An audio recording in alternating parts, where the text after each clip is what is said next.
Wa man lam yaj'alillahu nuro fama lahu min nur. Lamun ku Gusti Allah henteu dibere cahaya, eueuh cahayaan. Di mana-mana geus eueuh cahayaan, sangheut ibadah teh sangheut, asal geus dibere sangheut berarti nutup lawan sorga. Coba introspeksi, ieu keur carita ieu geus kajian ulah nyaritakeun batur, balik ka diri urang ke ai hate aing cahayaan henteu sih nu sabenerna. Lantaran tadi lamun cahayaan mah dibere resep jasa ibadah eta kakarak nomor kahiji. Eta kakarak nomor kahiji tanda jelema nu aya cahayaan dibere resep bae masyaallah. Waktu salat teh geus ditungguan bae.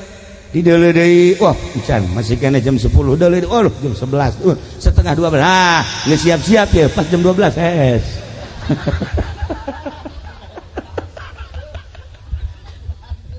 Eta cahayaan cahayaan masya Allah geus ke malah ka sare cek nya sakedeung deui salat besi 3 leun berjamaah aya cahayaan eta nu kos kitu ngaran beres datang waktu salat qobliyahna ba'diyahna beres eta terus wiridanana komo datang ka haju terus maca Quran ya Allah yang cahayaan eta nu kos kitu tuh kaluar di masjid urang ngantongan duit dirinya aya kotak nah hasilkeun ieu kotak itu dibongkar orang etek urang cayur gegedena urang pondok nah etalah cahayaan mah kos kitu tah ka budak deudeuh ka sesama nyaah ka saluhureun hormat eta ngaranna aya cahaya. Nginaheun lamun hate geus aya cahayaan sebab pada dasarna jelema ngudag-udag cahaya. Lamun Kangjeng Nabi dibahasakeun cahaya diudag kabeh sebab ieu kabeh ge tidak cahaya Kangjeng Nabi urang Kangjeng Nabi Muhammad sallallahu alaihi wasallam. Langit tina cahaya Kangjeng, bumi tina cahaya Kangjeng, kabeh alam gunung laut berikut hewan-hewan termasuk urang tina cahaya Kangjeng Nabi Muhammad sallallahu alaihi wasallam. Nah, tinggal ieu di diri urang aya cahayaan ta eueuh. Urang anu ngarti, urang nu nyaho, urang nu sadar ketika aya cahayaan dibere resep urang ibadah, dibere daek urang ngalaksanakeunana, dibere tenang. Yashrah sadrahu lil Islam. Jembar hate nomor kedua narima cek Kangjeng Nabi tina papasten. Artina narima Kangjeng Nabi tina papasten teh kumaha Allah bae lantaran hakim nu paling adil iwati Gusti Allah Subhanahu wa taala. Ku urang apan osok dibaca alaisallahu bi ahkamil hakimi. Ulah di bejaan surat naon eta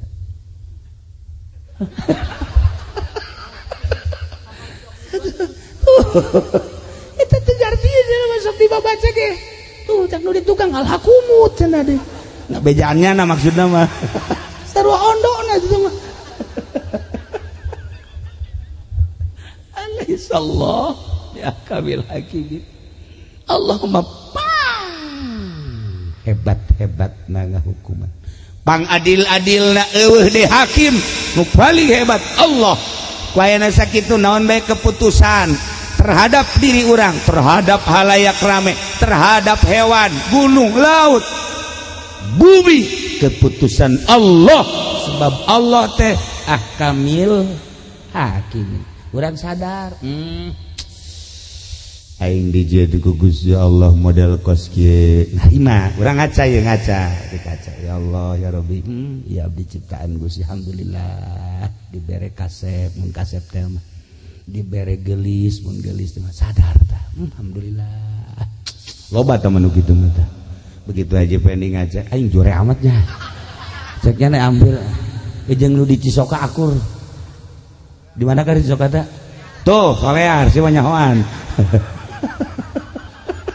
begitu ngaca teh ieu mah akur jeung deui solear main mah ngan buntutan doang atuh buntutan ge nu kadeuleuh mah aya ge sabarna Nah iya lamun aya jelema ngaca aing jore amat sih Gusti kunaon si abdi diciptakeun jore tah eta jelema henteu sadar kana papasten ti Gusti Allah panghese-hesena teh sadar jambal kebal di alam dunia geus sakitu geus alhamdulillah dijadikeun jelema aing geus bae sakitu ngeunaheun jadina tenang kana pikiran teh keur ngaji mah balik bae ka imang ngaca jore amat aing ye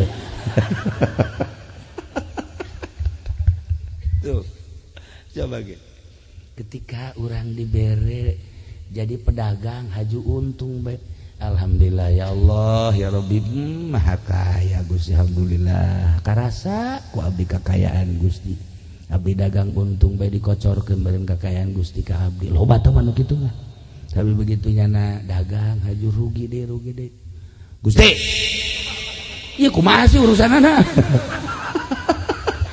ieu kunaon kok abdi dagang tapi rugi deui ye coba atuh ka Gusti kos kitu tah eta ngaranna henteu sadar kana papas teh eta cahayaan hatena cahayaan wa man lam yaj'alillahu lahu nura di mana ku Gusti Allah henteu diberi cahaya famalahum min nur cahayaan di mana cahayaan eta kos kitu tadi tanu mantak kurang kudu ngawauhan nu sugih hirup mah kudu ngawauhan nu sugih sebab aya nu sugih nya nama hayang dipentak bae lamun henteu mentak kanyana bendu lah resep aja teh nu sugih eta mah tah tuh hayangna dipentak bahkan teu dipentak ge sok mere bae nah nu sugih eta teh deukeutan ku urang bahkan lamun urang mentak anu sejen nya nama bendu deketan ta nu sugih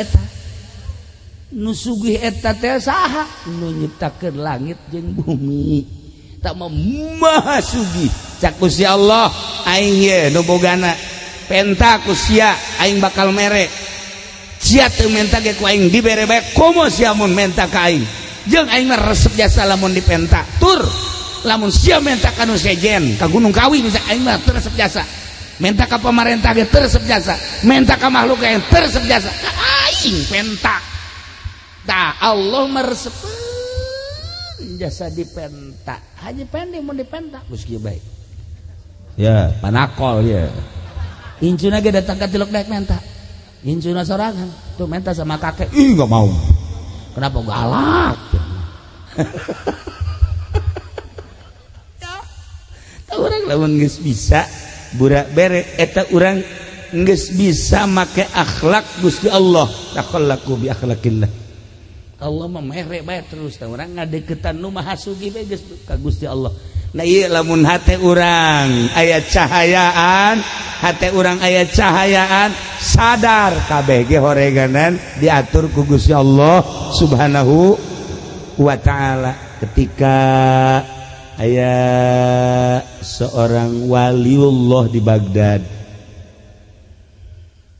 begitu manehanna keur di Baghdad ternyata horenganan di daerah Tartar keur perang terus perang nyana ngadenge begitu nyana ngadenge eta peperangan teh geus mah awewe pararae sipil-sipil masyarakat teh budak leutik ke parae nyana ngomong kieu ka Gusti atuh kunaon eta diperangkeun sehingga eta pararae masyarakat emang eueuh nu ibadah emang eueuh nu sok udang ti peuting emang eueuh wali pan beureun aya wali maot aya ulama maot kudu maotkeun aya diperangkeun ku Gusti langsung nyana peutingna sare barang sare ngimpi kapanggih jeung hiji jelema make jubah terus nyekelan surat eta dibabawa bae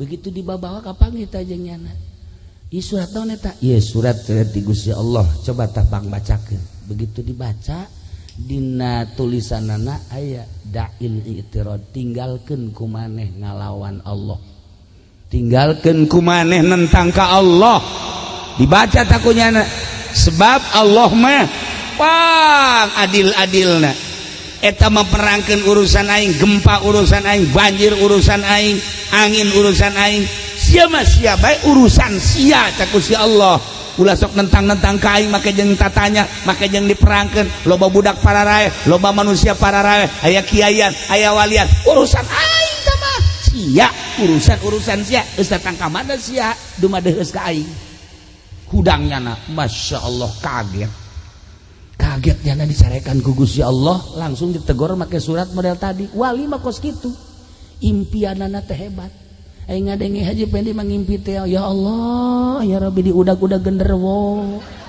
aya ngimpi kos kitu eta aya deui jana mangimpi naik ka gunung ragal paling hebat jana mah ngimpi diudag-udag anjing sanggeus diudag anjing ngajunya na kagang geus kagang haju hayang kiih manggi sumbur maju kiih ngompol eta Haji Pendi mah kos kitu impianana Masya Allah wali mah tadi tegur ku Gusti Allah make surat tinggalkeun nentang ka Gusti Allah sebab kabeh ge ieu adalah urusan Allah cak Allah sia ulah tatanya kunaon ku aing digempakeun ulah diutang hitung Gusti teh urusan aing kunaon eta teh ku aing dianginkeun ulah make diutang hitung teh urusan aing kunaon diperangkeun ulah make jeung tatanya urusanana teh urusan aing sebab aya jelema anu ku aing di maotanana melalui senjata-senjata melalui pedang-pedang jeung sajabana hakikat nama horenganan eta teh deuk di maotan ngan carana Gusti Allah aya anu raga tangkal kalapa aya nu raga ka sumur aya nu gering aya nu perang aya nu di luhur kasur kieu bae cara kabari ieu teh urang Balaraja datang ku Tangerang jeung ngopi ku pamajikan dijieun kopi jieunkeun kopi jeung nginum kopi bari ngarokok kieu bae nyana di kasur teh geus beres ngarokok lah aya meureunanan bangsa 20 menit mah pamajikanna ka dinya deui ditoelan ku pamajikan kaji oya gabe pae ngopi can anggeus ngarokok can anggeus nyana ngedang doang gitu mah Masya Allah nu geus dipasangka bakal paeh jasa kamar Haji Pendi hirup kene ngana gua sehat deui malah mah make susuit deui aya jahe ge sweet tolol tuh coba lah ieu urusan Allah. Nah balik deh lamun hati urang cahayaan geus moal aya nentang-nentang ka Gusti Allah geus urusan Allah urang tani sageus tani terus parena bagus kabladieuna gacung hapa nah urang kan ngomong kok ieu jadi kosia kurang naon si aing pengurusanana iya Allah ya Rabbi Gusti urang maka Gusti deui bae naon teh Gusti pupuk dan sebagainya urusan aing cek Gusti Allah siana sing sadar lamun kula inget ka dongeng harita di zaman Sayyidina Umar aya kabeuleman begitu aya kabeuleman di zaman Sayyidina Umar khalifah langsung jelema neangan cai berat cek Sayyidina Umar ulah dipareuman make cai waktu pertentangan antara masyarakat jeung Sayyidina Umar lain kudu dipareuman make cai di daerah ieu aya jelema nu teu zakat ulama nyaho tah tewak si eta hayo bawa ka dia sia ada zakat teh moal gegeran euy zakat gegeran dikaluarkeun pareum sorangan seudeuh pareum sorangan tah kebakaran eta ku ahli hakikat maka nyahoan lamun make blambir loba nu teu pareum tapi ku Sayyidina Umar mah ulah make jeung make di pareuman make cai sagala rupa moal pareum ribut lah eta tadi kalau demantak di pondok kabar ieu kapan kebakaran atuh tinggal si ieu bae ewak ieu ayo huluna kitu-kitukeun zakat sia ya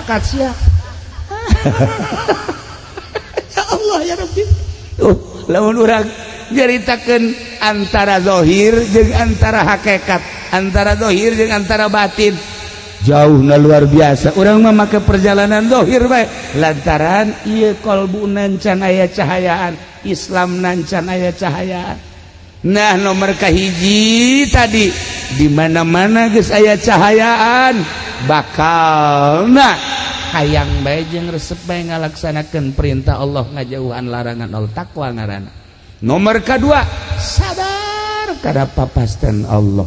Nomor katilu puncak daya di mana-mana Islam na aya cahayaan nyana berpikiran ka akhirat bae ninggalkeun dunia dibere tersep kana dunia wa mal hayatud dunya illa mataul gurur teu aya kahirupan dunia kecuali barang-barang tipuan geus lamun kiai engkeuy-engkeuyan ke pendopo neangan dunia kiai goblok eueuh tapi di Cayur mah aya tiluan lah aya tiluan ngacung lib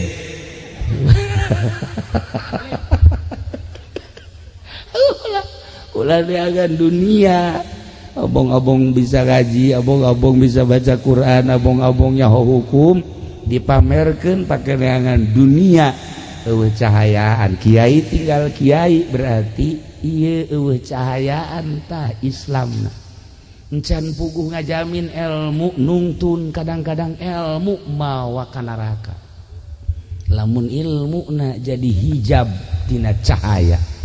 Nailah para jamaah kaum muslimin lamun urang nyaritakeun tentang balik ka lembur asli atuh resep teresep hayang teu hayang sadar teu sadar bakal bae nu embung-embungan ge bakal bae nu hayang-hayangan atuh komo pokoknya nu susah nu sugih pejabat rakyat kiai ustad santri petani bakal paraeh kabeh bakal maraot kabeh Masya Allah orang aya inget kadinya mata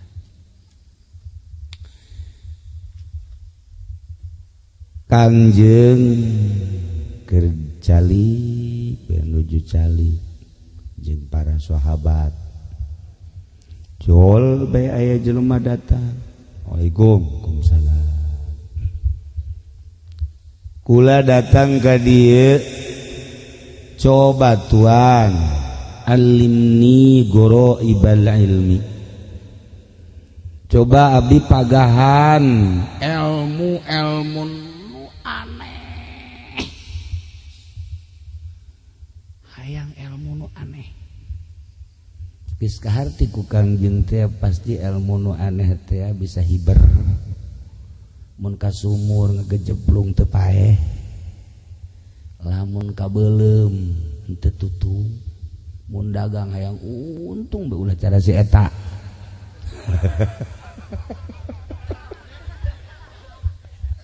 eta ilmu nu aneh aya jaho ka hate-hate jelema maksudna kan gitu cik Kangjeng Nabi apakah anjeun geus nyaho kana dasar ilmu cik eta lalaki Tuhan aya dasar ilmu naon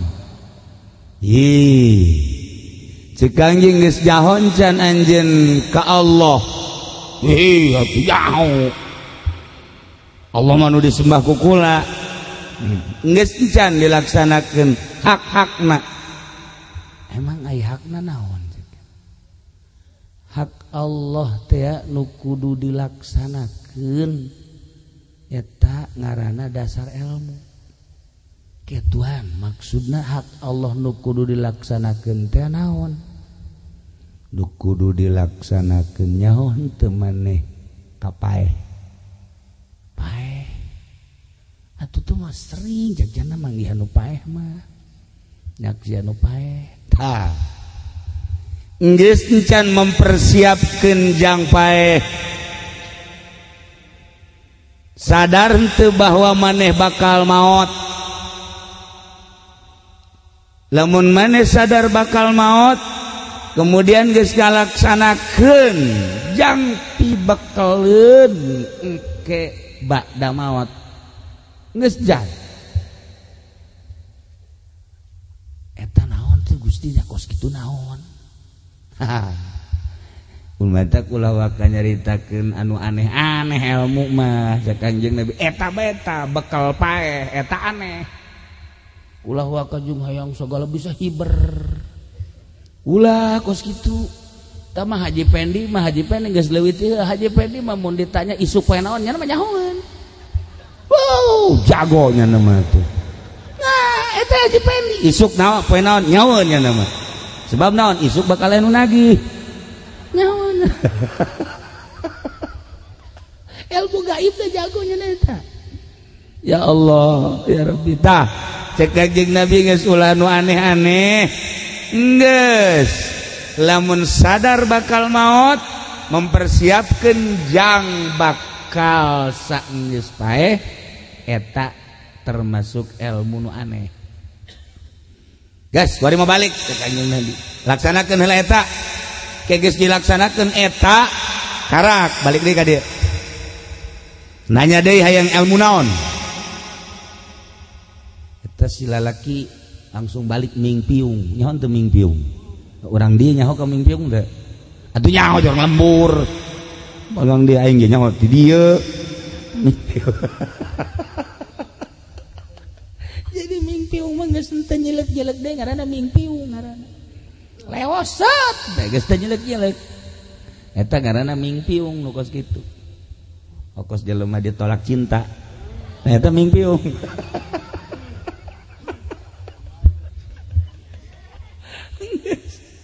Teu jelek-jelek deui. Ya percuma nyelek atuh.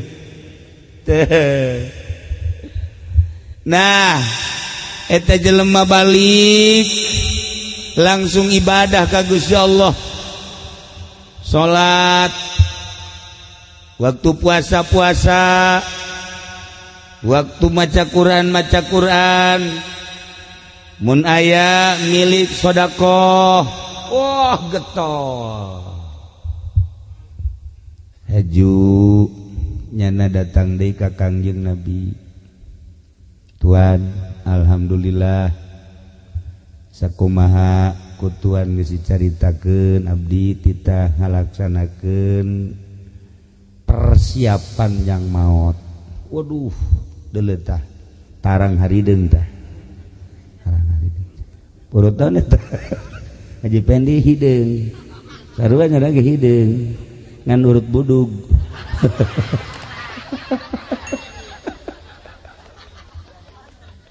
Sugan teh urut sujud, orang urut bisul. Ya Allah.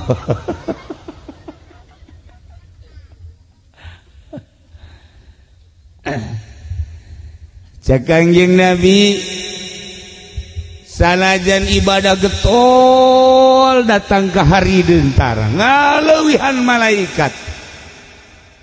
Tapi lamun teh mah teh henteu cahayaan, Islamna teu bercahaya, eta sacape-capena ibadah ge mun cara pare mah gacung.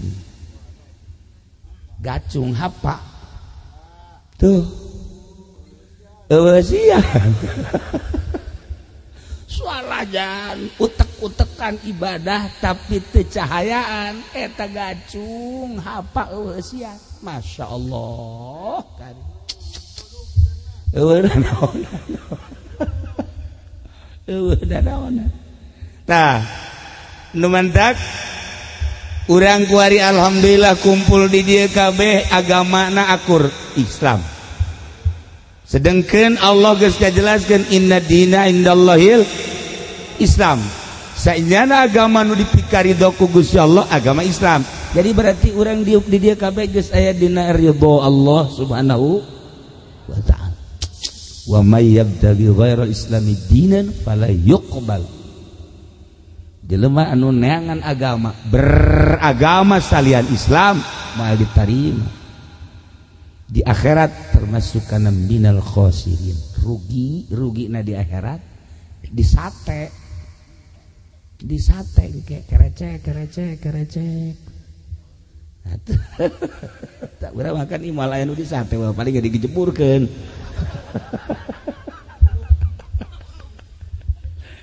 Tuh geus ngarasa nya asan aing nu dikulub itu. Ngomong teh heula nya. Ya Allah. Tapi urang lamun ngalawudu teh kan sok diduaan tah. Diduaan Allahumma ij'alil ma'a tahura wal islama wal islama sok macan teh sia sia gitu ngajawab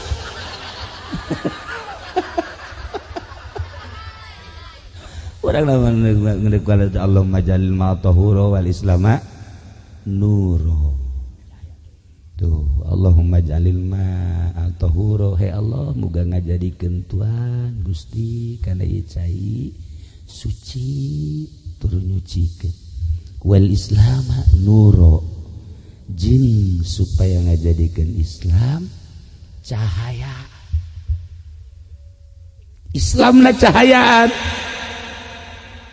aya sahabat daros Tuhan emang lamun Islamna cahayaan aya beda teu atuh aya cek Kangjeng Nabi kumaha teh bedana Kangjeng Nabi macakeun ayat famayuridillah saha jelema nu dikarepkeun ku Gusti Allah ayahdiyahu dituduhkeun ku Gusti Allah yaj'al sadrahu digajadikeun ku Gusti Allah dadana hatena insyirah jembar lapang yashrah sadrahu lil Islam gitu.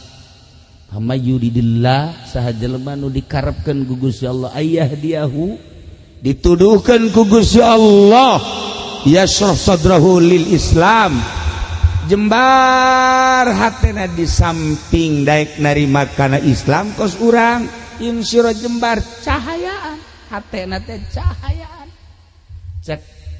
cek sahabat teh Tuhan aya nu cahayaan hatena kos kumaha sih engke eta praktek-praktekna pibuktieunnana lamun hatena cahayaan Islamna berarti bagus di mana Islamna bagus dina harti cahayaan teh na ieu ayat 3 rupa nomor kahiji cak Kangjeng Nabi resep jasa ngalaksanakeun ibadah nomor kedua di mana-mana cahayaan narima kana naon papasten ti Allah nomor katiluna bakalna pikiranna ka akhirat bae ninggalkeun pikiran dunia tah eta nu kitu cahayaan hatena tah balikan deui supaya tenget ye abeh urang cahayaan apa henteu hate urang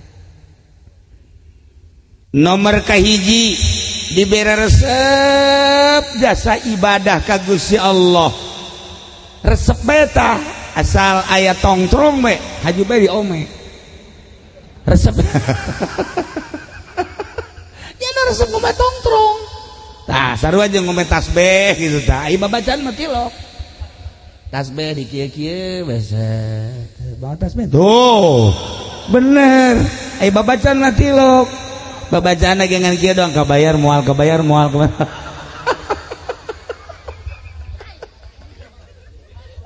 ya Allah ya Rabbi eta mah penipu sebenarnya mah atuh penipu eta tasbih dibawa aya di wiridanana lain eta Masya Allah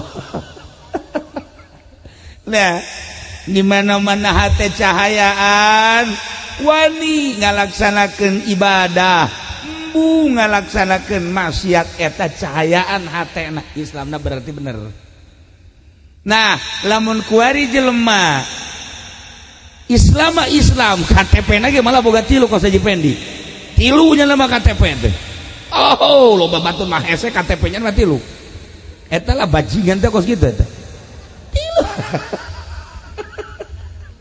nah iya KTP nama Islam jelemana Islam tetapi daek ngalaksanakeun maksiat kurang giat karena ibadah maksiat daek leletikanana main gaple lamun aya Islam masih keneh balak genep di kieu-kieu koto kunyana di kitu-kitu tah naonna karangarana jangjang naon ngaranna tah tuh nyawan teh tolol teh coba aju dikitukeun tah cuma hiber teh naon ngaranna jantur aing ge nyawa nang sia kana teh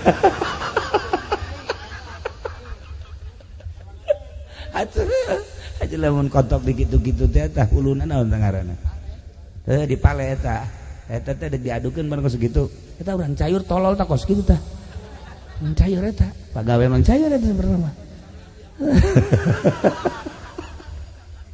nah lamun masih keneh daya kos kitu tah nya Islam mah Islam tapi daya keneh main remi daya keneh main catur daya keneh main gaple anu osok dikitu-kitu teh plok naon ngaranna tuh nyawan bandarna renyana meureun mudah-mudahan kabawa ka akhiratnya mangajinya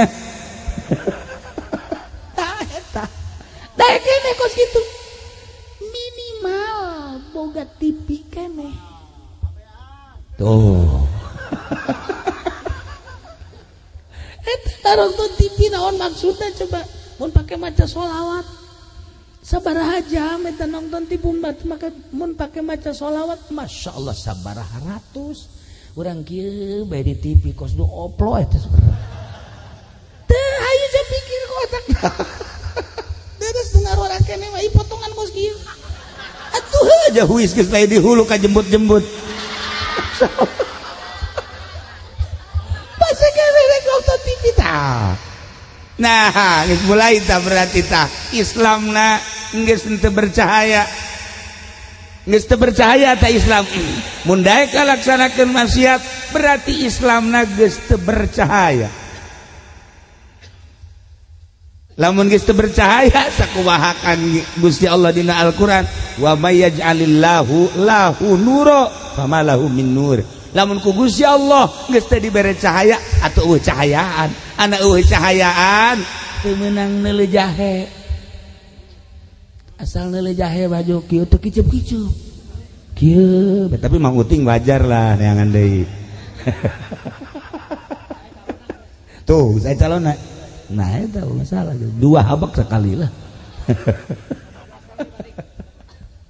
tah iya lamun geus eueuh cahayaan hate atuh geus abrut-abrutan maksiat terus Islam mah Islam tapi terus we maksiat mulai tah lamun geus loba maksiat ibadah teh ibadah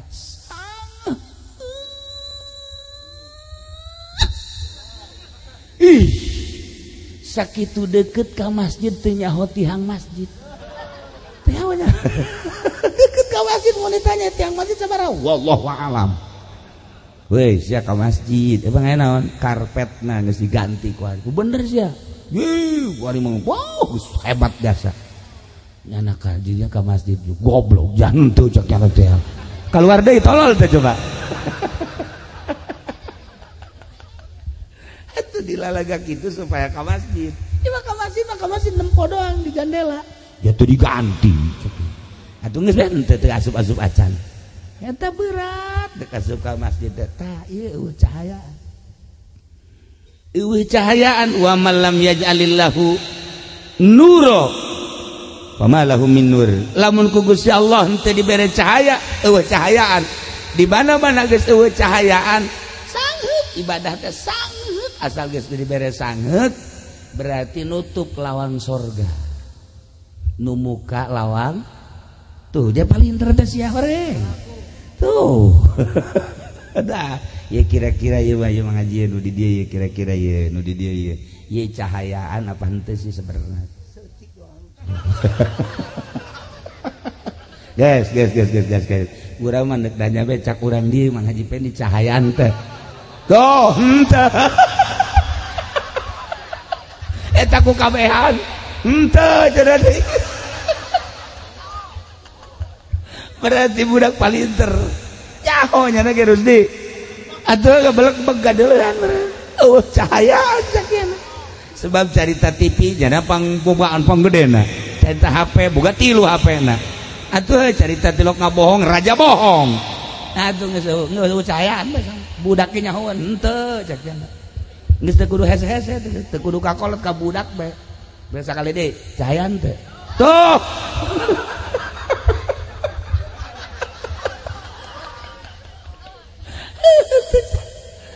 cahayaan lebentak tawa kula masuk ingin ka dongeng da dongeng nah aya urang gitu India, aya urang Arab, aya urang Indonesia. Kabar urang Indonesia Haji Pendi ya tilu.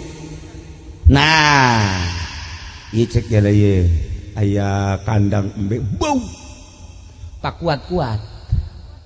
Ieu dongeng di Jalaluddin Rumi ke deh ye pak kuat-kuat. Coba saha nu kuat di kandang embe, ayo embe na aya di dinya, embe na aya di nya bau nya hangset embe na ge aya. Mulai orang India heula asup orang India kadinya, tahan kunyana, geus ngap-ngapan, geus 10 menit doang kuat keluar. Wah cek orang India, waduh tidak nehi cek gitu. Aduh, Masya Allah, kekuat ceknya guys, kekuat. Nah, kemarin orang Arab dagu orang Arab Baduy. Wah, kan biasa orang Arab Baduy makan ngaranna kayak orang leuweung. Asana ieu mah kuat ieu mah. Asop, nomor kedua aja. Tenang, seserian, rada deres, kuat 20 menit. Wow, nah hampir sarua kan yang Baduy mah. Embe, tapi kan masalah tak embe teh masalah. Ngan 20 menit doang. Wah, cek orang Baduy teu kuat cek. Tetap bau biasa. Nah, bagian orang Indonesia Haji Pendi. Nah, asup kadinya. Karak 5 menit doang embe nu keluar.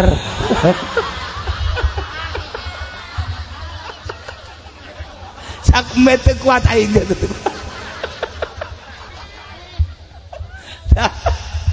Eta dongeng ongkos anu supaya jeung biasa padahal maknana pohara itu. Narada ge dongeng wali. Gorenganan aya jelema eueuh cahayaan mah, eueuh cahaya embe ge kabur. Embe ge kabur eueuh cahayaan. Sok di dieu Haji Pendi coba ge. Haji Pendi urang geus beres ngariung ke nama maca di dieu. Tek datang teu kalabur bae ge. Atuh kutub robana ditinggal kutub robani paling ge jeung si Golib bae di dinya. Kapaksa Golib ge. Tah ieu ulah lalawara eueuh cahayaan teh eueuh cahayaan ulah manusia embe ge kalabur bau di samping bau henek di samping henek teh seueur sok saha nu betah deket Mang Haji Pendi ayo coba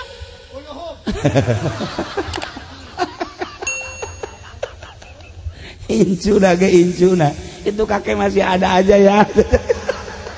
Kapan nggak adanya? Lah iyalah para jamaah kaum muslimin wal muslimat rahimakumullah. Coba introspeksi ieu keur carita ieu geus kajian ulah nyaritakeun batur balik ka diri urang ke ai hate aing cahayaan teh sinu sabenerna. Lantaran tadi lamun cahayaan mah dibere resep jasa ibadah eta kakarak nomor kahiji. Eta kakarak nomor kahiji tanda jelema nu aya cahayaan dibere resep bae masyaallah. Waktu salat teh geus ditungguan bae. Dideuleu deui. Wah, encan masih kena jam 10 deuleu. Oh, jam 11. Setengah 12. Nah, geus siap-siap ya pas jam 12 es.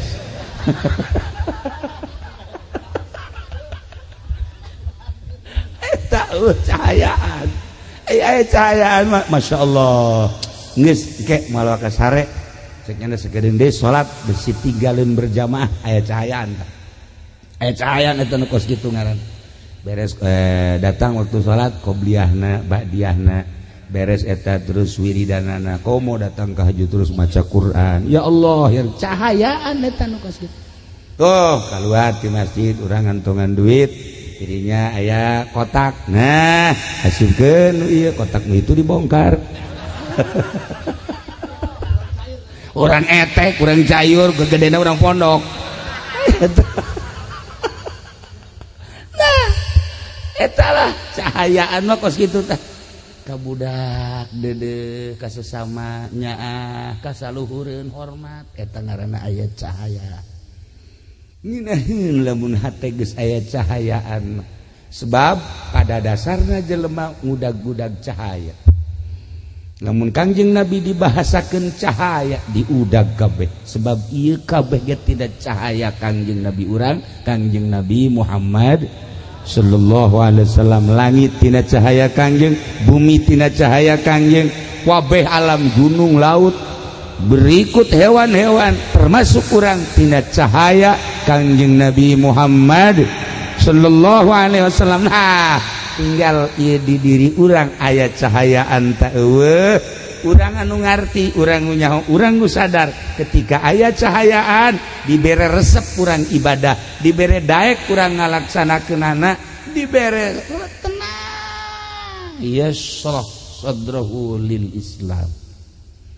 Jembar hate nomor kadua narima cak Kangjeng Nabi tina papasten. Artina narima Kangjeng Nabi tina papasten teh kumaha Allah bae lantaran hakim nu paling adil iwati Gusti Allah Subhanahu wa taala. Ku urang apan osok dibaca alaisallahu bi ahkamil hakimi. Ulah di bejaan surat naon eta?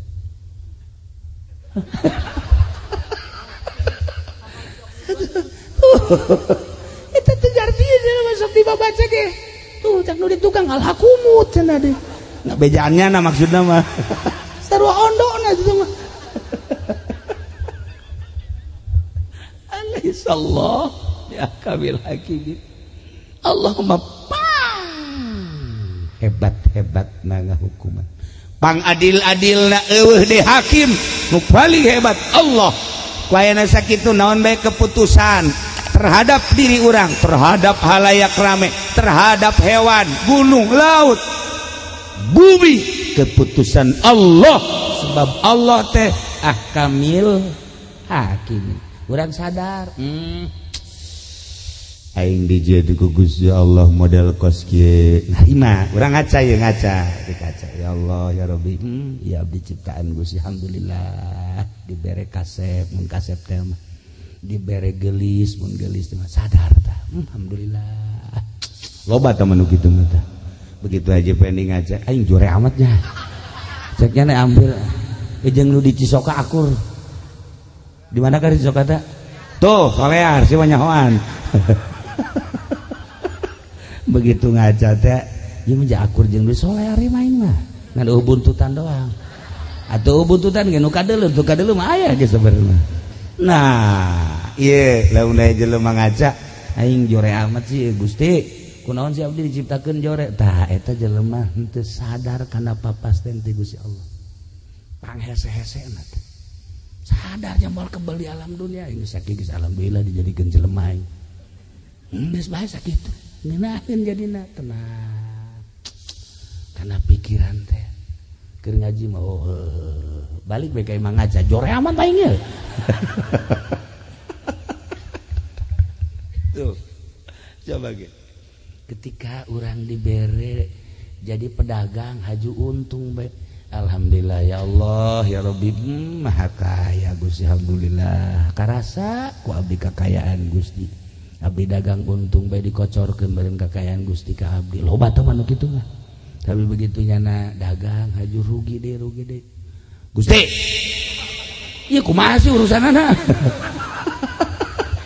ieu kunaon ieu kok abdi dagang tapi rugi deui ye coba atuh ka Gusti kos kitu tah eta ngaranna henteu sadar kana papasten eta cahayaan hatena cahayaan wa man lam yaj'alillahu lahu nura di mana ku Gusti Allah henteu dibere cahaya famalahum min nur cahayaan di mana cahayaan eta kos kitu tadi tanu mandak urang kudu ngawauhan nu sugih hirup mah kudu ngawauhan nu sugih sebab aya nu sugih nya nama hayang dipentak bae lamun henteu mentak kanyana bendung lah resep aja teh nu sugih eta mah tah tuh hayangna dipentak bahkan teu dipentak ge sok mere bae.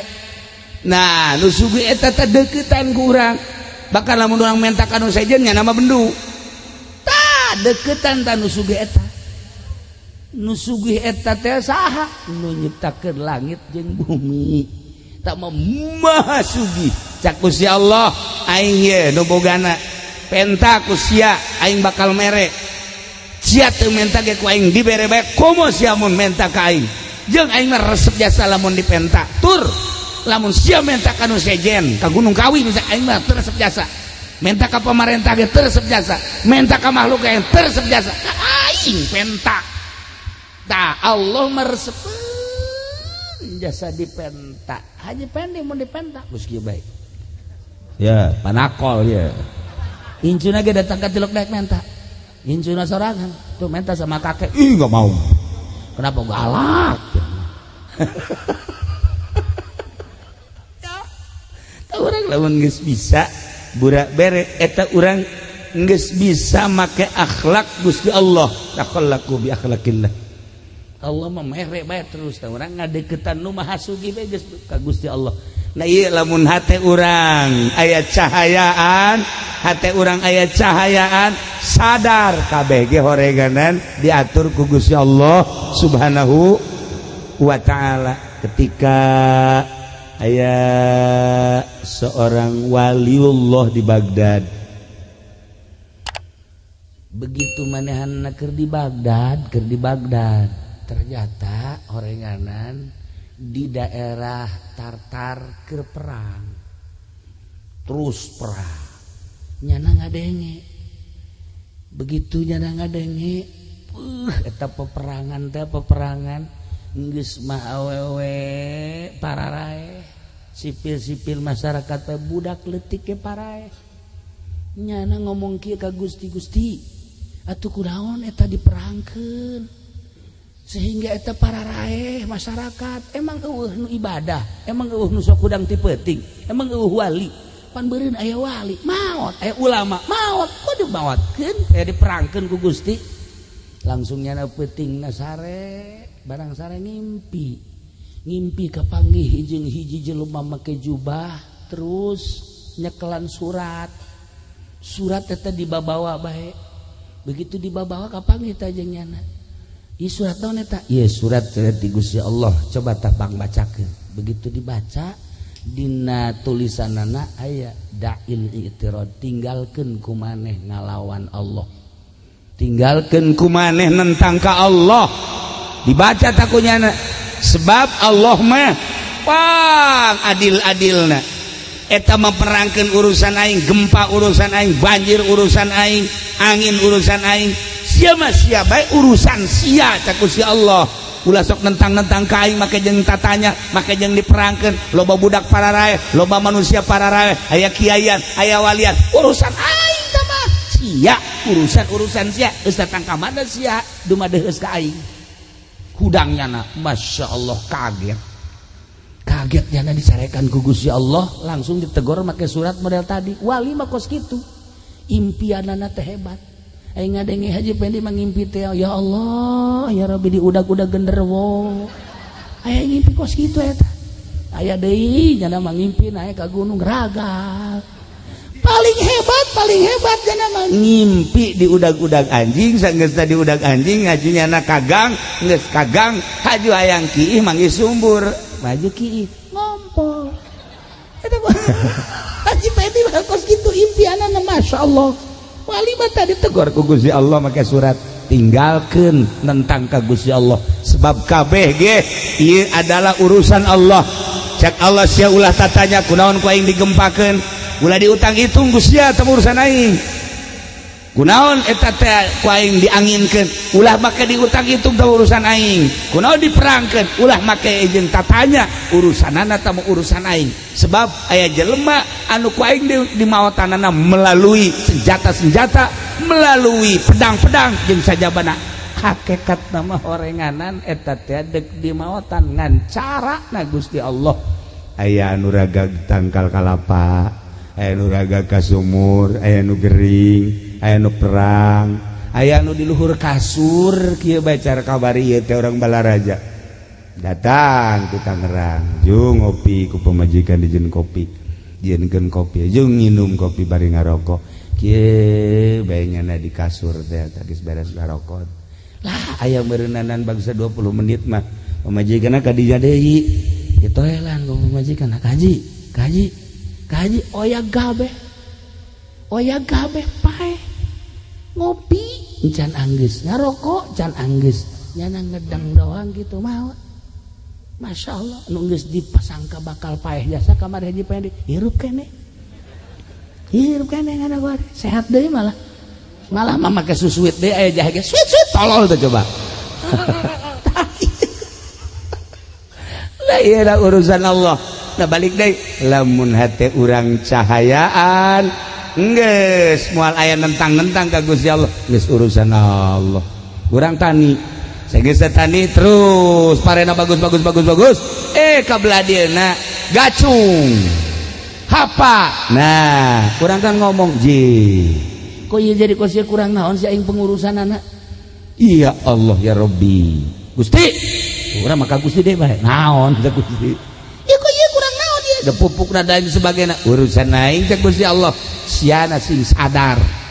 Lamun kula inget ka dongeng harita di zaman Sidina Umar aya kabeuleman begitu aya kabeuleman di zaman Sidina Umar khalifah langsung jelema neangan cai berat cek Sidina Umar ulah di pareuman make cai.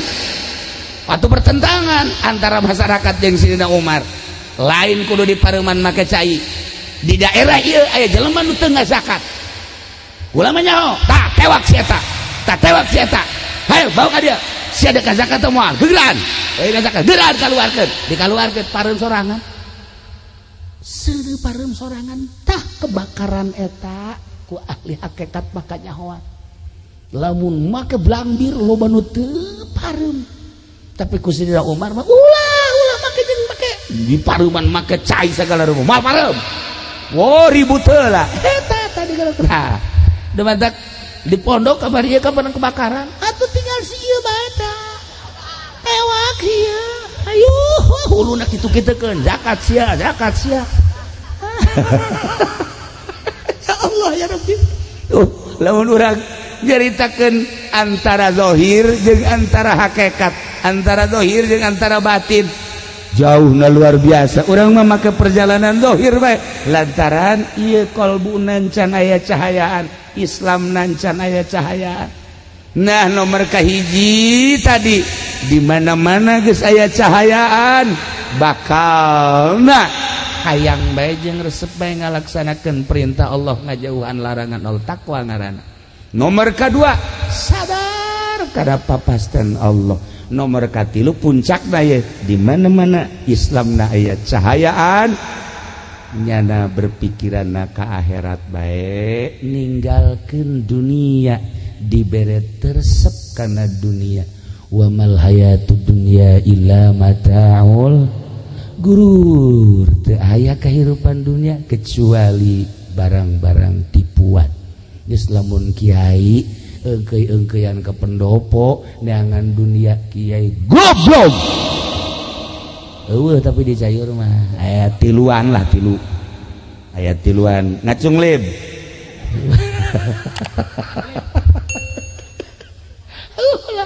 ulah neangan dunia abong-abong bisa ngaji abong-abong bisa baca Quran abong-abong nyaho hukum dipamerkeun pake neangan dunia eueuh cahayaan kiai tinggal kiai berarti ieu eueuh cahayaan tah Islamna encan puguh ngajamin ilmu nungtun kadang-kadang ilmu mawa ka neraka lamun ilmuna jadi hijab tina cahaya.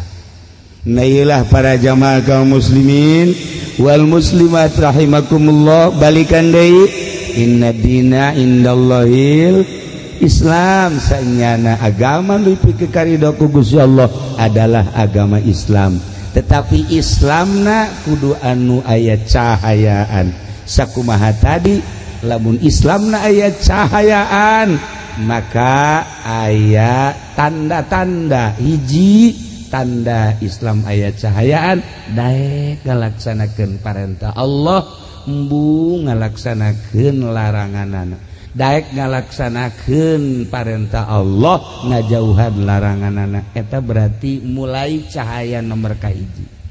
Lamun naik cahaya nomor kadua sadar kana putusan Allah di diri urang atawa soal harta atawa soal penyakit atawa soal naon bae nu patali jeung diri urang atawa jeung batur tilok cegekan sebab kabeh ge geus aya tina keputusan Allah Subhanahu wa ta'ala. Alaihissallahu bi ahkamil hakimin. Cahaya nomor katilu ialah cahaya anu bener-bener mantep sehingga pikiranana langsung baik ke alam akhirat. Mohokeun alam dunia dibere resep kana dunia. Etalah nu paling istimewa cahaya Islam anu nomor katilu. Geus urang mimitian tinu awal carana kumaha supaya cahayaan eta teh tadi cak Kangjeng Nabi geus encan maneh ngalaksanakeun hak Allah. Daon ialah mempersiapkeun jang maot mebeh datangna maot. Eta adalah memerlukan cahaya. Di mana orang sholat berarti orang mempersiapkan jang maut. Orang ngazakat mempersiapkan jang maut. Orang puasa mempersiapkan jang maut. Orang haji mempersiapkan jang maut. Orang baca Quran mempersiapkan jang maut. Orang tahajud, orang duha, zikir, maca sholawat, berbagai kehadean-kehadean yakni ngalaksanakeun ibadah eta adalah jang mempersiapkan maut mebeh datang maut. Berarti geus aya cahaya. Nah, tapi cak Kangjeng Nabi tadi teh inggis sanajan urang ibadah bae tetapi eueuh cahayaan ngan meunang capek doang. Ngan meunang capek doang tak perluna cahaya. Kos kumaha sih cek para sahabat Gusti Rasul eta meunang capek doang. Nah teu nyaho kana keagungan Gusti Allah. Lamun urang ibadah teu nyaho kana keagungan Gusti Allah naon bedana jeung salat budak leutik. Budak leutik salat mah salat bae pan teteh ge cenah mah salatna ge. Ja teu nyahoeun kana agungna Gusti Allah. Sok geura teangan budak leutik lamun tarawih teh Haji Pendi salat tarawihna masa sih babaturan keur sujud di kitu-kitu pelerna. Eta kan berarti budak leutik tah salat kos kitu mah. Giliran nya ndek diuk diteuneunnan paratina kol bedug di dieu tah. Atuh kumaha eta karana salat budak leutik teu nyaho kaagungan Gusti Allah, sanajan capek ibadah lantaran teu nyaho kana kaagungan Gusti Allah, ongkos salatna budak leutik eueuh nanaonan. Jadi kudu urang teh memperhatikan kamaha agungan Gusti Allah Subhanahu wa ta'ala. Nah anu mantap ibadahna ulah aya muatan-muatan. Geus kunaon eta getolamat maca shalawat, dagang karung abeh laku. Da eta ngaranna ibadah eueuh nanaonan kos kitu. Capek tata ibadah kos kitu. Capek pen. Ulah kitu ada. Atuh sakalina maca sholawat maca kulhu kukulak wan teh maca kulhu kabari bulan rawah maca kulhu ngaji dibaca bae ku nyanes ditanya ngaji maca kulhu hayang naon sih maca kulhu mah haji nu sabenerna rezeki macet cekeun aja supaya rada jembar bae bisa sugan bae ku kulhu mah tah ulah kos kitu teh ibadah budak leutik teh TK capek eta ibadah kos kitu teh ibadah teu nyaho kana kemahagungan Gusti Allah. Geus bae urang mah ibadah salat ulah aya muatan dunia, ulah aya muatan-muatan selain lillahi ta'ala. Karak tak eta ibadah nu mantep. Geus aya cahayaan tah. Mun masih keneh muatan-muatan keneh bae mah cara nu deuk calon lurah. Calon lurah teh kon bebereana pohara jasa. Eta teh nu kos kitu teh capek gawe teh kapake. Eueuh nanaonan sebab sedekahna aya karna hayang naik jabatan. Gitu kene calon bupati, Gus Puguh calon presiden. Utama. Haji penmentas ieu maka ditupan. Ka istana tolol henteu. Mending mun dibere henteu. Dibere onam. Gitulah para jamaah kaum muslimin wal muslimat rahimakumullah. Ala kadar gambaran hirup sakumaha tadi sahabat menta ilmu anu istimewa ternyata cak Kangjeng Nabi ulah hayang ilmu istimewa geus bae persiapkeun pelaksanaan ibadah jang menghadapi maut eta ilmu paling istimewa.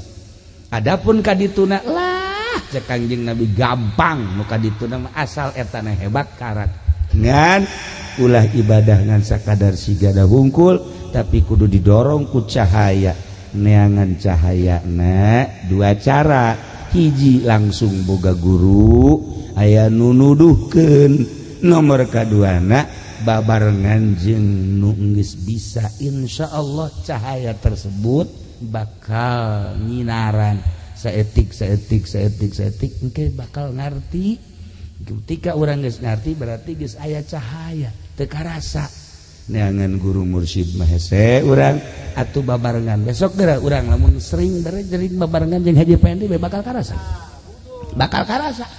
karung ayam memang ngarti ieu karung ayam cekna teh ieu mah dodet jauh ka dodet segala nah iya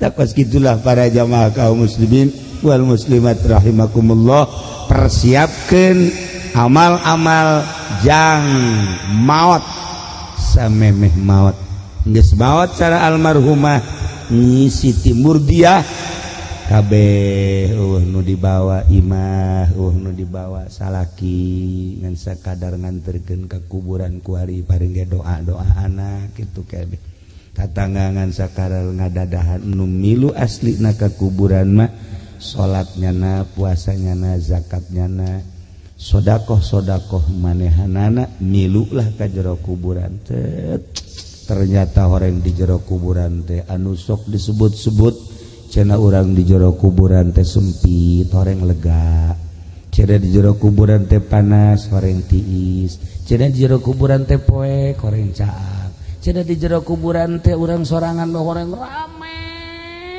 biasa di jero kuburan teh masya Allah bohong eta nu nyebutkeun di jero kuburan sorangan bohong nyebutkeun di jero kuburan poek bohong nyebutkeun di jero kuburan teh panas bohong ternyata Imam Ghazali nyana nyaritakeun di jero kuburan horenganan rame caang rame biasa sehingga nyana ngagerokeun ceng-ceng ka dieu sia ka dieu rame amat cek cenah ka dieu maneh ieu kasep amat saha cek cenah ieu kula salat teh ieu kula ngabaturan mamang cenah geus terus bae insyaallah terus datang ka mahsyar datang ka ditimbang kula batur ya Allah ieu saya ieu kula zakat cek cenah ya Allah ieu kula tahajud teh ieu salat hajat masyaallah barang Haji Pendi teh di jero kuburan ieu saha jore amat nya hideung nya jore nya culean deui ya Allah cak Haji Pendi saha jore amat ye bahasa pan batur Bang Haji ieu batur di mana aya eta nyadakeun si mbak teh ya batur ieu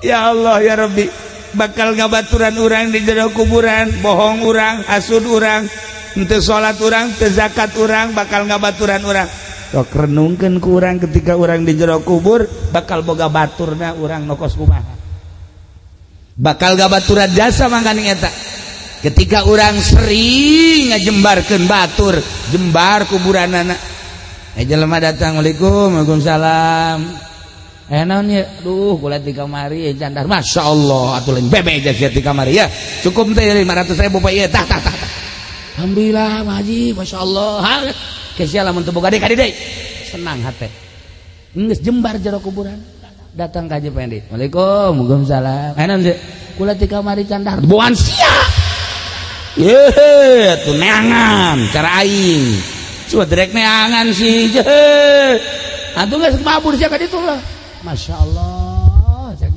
cek ugal ledeg Haji Pendi eta jempitkeun batur sempit di jero kuburanana ya Allah ya Rabbi urang ayeuna nyieun masjid dan kipas di masjid tiis jelema maca sholawat ka tiisan komo ase nu ngaji ka tiisan komo ase di jero kuburanana tiis ya Allah malaikat ieu tiis daun eta teh cek malaikat teh tah kipas anu di masjid bu nyaho kieu mah kula meuli AC cek nya ieu kipas anu dipasaku kula teh anu make anu jore teh eta kipas ge haju leumpangna ge kotek asal dikencengkeun we geus teu bisa muter janana ya Allah eta kos kitu ge tiis aduh nyaho kitu mah kula meuli nu bagus cek malaikat keur ieu sia tah kitu kaji pedi bapan nyana mah lain meulikeun nan kipas malah kipas di masjid dicokot atuh panas cenah mah di kuburan atuh cek kaji pedi malaikat ieu naon li panas nah maling kipas ya panas mentek sing ada ngaji ka masjid gede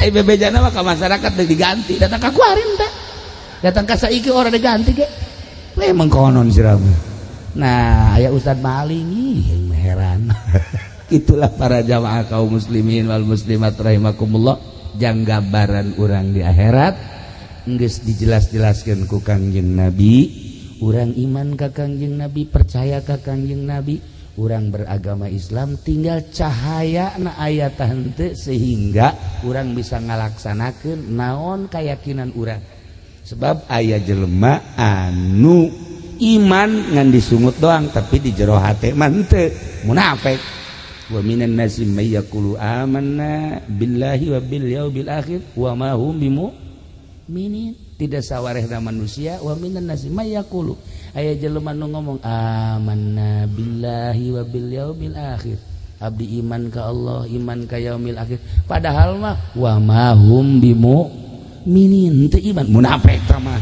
aya jelema anu iman mah iman ka Allah munafik ge henteu tetapi cahayaan imanna Islamna cahayaan imanna cahayaan berani manehanana teu ngalaksanakeun kayakinanana nah iya hampir-hampir urang kos kitu tak kabeh iman ka Allah iman ka Kangjeng Rasulullah iman kana naon anu diucapkeun ku Kangjeng Nabi tetapi ngalaksanakeunna henteu kunaon eta iyalah cahayaan di jero kalbu urang Islamna teu aya cahayaan imanna teu aya cahayaan sok wari mulai bongkar geraku urang supaya aya cahayaan Islam urang aya cahayaan iman urang aya cahayaan Islam babalikna engke kana zahir iman babalikna engke kana batin kana ruhani Islam jeung iman dibana sapagodos pada aya cahayaan wah bakalna istimewa jasa zahirna bagus batinna ge bagus kuayana sakitu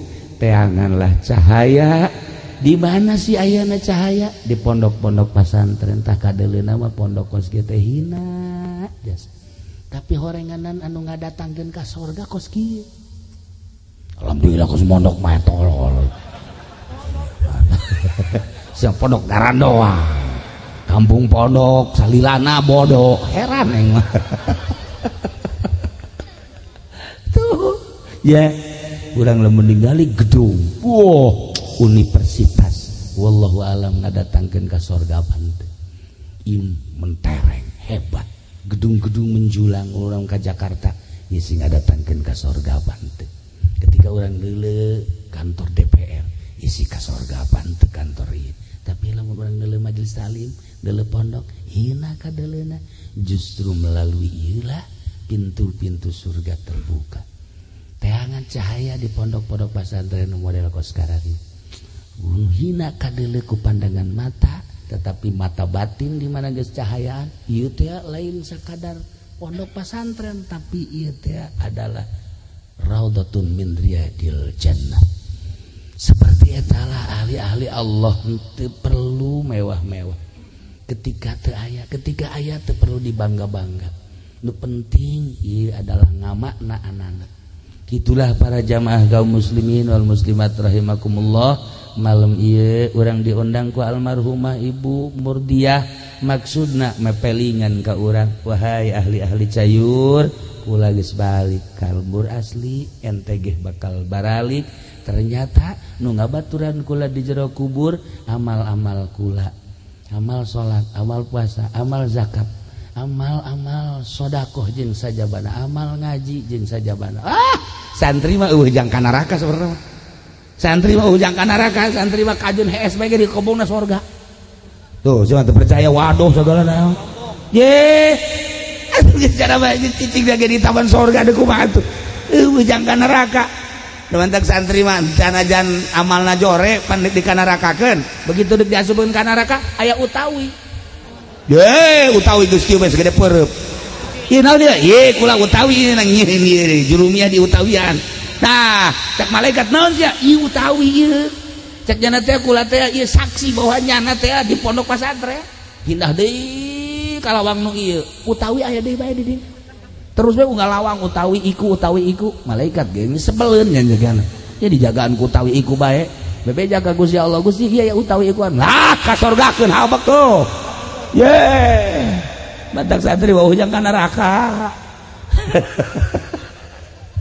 para jamaah kaum muslimin wal muslimat rahimakumullah urang doakeun Ibu Murdiah mudah-mudahan dihampura sakabeh dosana dilegakeun di kuburanana dicaangkeun di kuburanana dibere kanikmatan kubur ku Gusti Allah sehingga nyana bisa tentrem nikmat menikmati naimul kubri kitu keneh keluargana mudah-mudahan dibere salalabar tur tawakal tur urang kabehan ge mudah-mudahan dibere cahayaan hate urang sehingga bisa nempo jeung ngalaksanakeun kana perintah-perintah Allah belah dituna mah urang mudah-mudahan kabehan husnul khotimah di akhirat urang kabeh menuju surga di bawah bendera Kangjeng Nabi Muhammad sallallahu alaihi wasallam siapkeun cahaya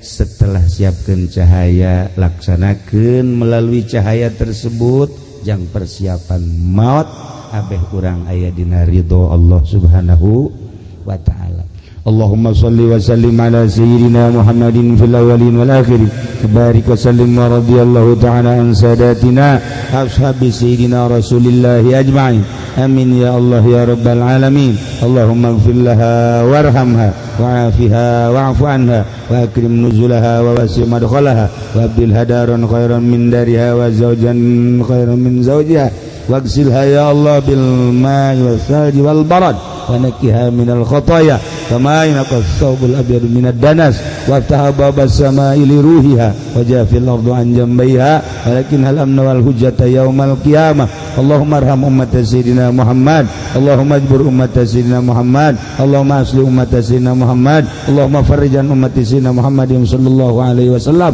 ربنا تقبل منا إنك أنت السميع العليم وتب علينا إنك أنت التواب الرحيم وصلى الله على سيدنا محمد وعلى آله وصحبه وسلم سبحان ربك رب العزة عما يصفون وسلام على المرسلين والحمد لله رب العالمين والله الموفق إلى أقرب الطريق السلام عليكم ورحمة الله وبركاته